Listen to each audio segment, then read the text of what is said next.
একদিকে তীব্র গরম, অন্যদিকে ঘণ্টার পর ঘণ্টা তেলের জন্য লাইনে দাঁড়িয়ে সাধারণ মানুষ। দেশের বিভিন্ন জায়গায় এখন একই চিত্র। পেট্রোল পাম্পের সামনে দীর্ঘ সারি, ক্লান্ত মুখ আর অপেক্ষার প্রহর গোনা সাধারণ মানুষ। প্রচণ্ড রোদে কেউ মোটরসাইকেল ঠেলে দাঁড়িয়ে আছেন, কেউ আবার গাড়ির ভেতরে বসে আছেন ঘণ্টার পর ঘণ্টা। অনেকেই বলছেন, শুধু তেল নিতে এসে দিনের অর্ধেক সময় নষ্ট হয়ে যাচ্ছে। কর্মজীবী মানুষ সময় মতো কাজে পৌঁছাতে পারছেন না, ব্যবসায়ীরা পড়েছেন বিপাকে।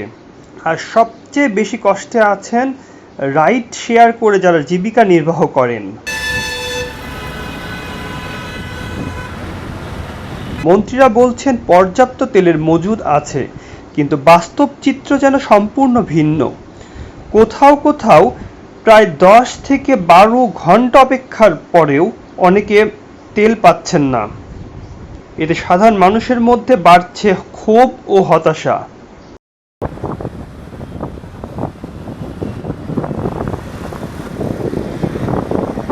তেল সংকটের কারণে শুধু যানবাহন নয়, ব্যাহত হচ্ছে স্বাভাবিক জীবনযাত্রাও। পরিবহন সংকটে বাড়ছে ভোগান্তি, কোথাও কোথাও বাড়ছে ভাড়াও। সাধারণ মানুষ বলছে এই সমস্যার দ্রুত সমাধান দরকার।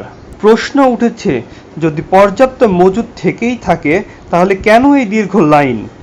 কেন ঘন্টার পর ঘন্টা অপেক্ষা করেও মিলছে না তেল? সরবরাহের সমস্যা নাকি ব্যবস্থাপনার দুর্বলতা? সংশ্লিষ্টদের কাছ থেকে স্পষ্ট ব্যাখ্যা চাইছেন সবাই।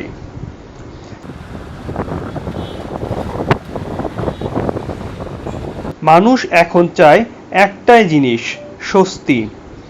এই গরমে, এই দুর্ভোগ, লাইনে দাঁড়িয়ে আর কতক্ষণ অপেক্ষা করতে হবে সেই উত্তর জানতে চায় দেশবাসী। তেল সংকটের এই পরিস্থিতি দ্রুত সমাধান না হলে জনদুর্ভোগ আরও বাড়বে বলে আশঙ্কা করছেন অনেকে।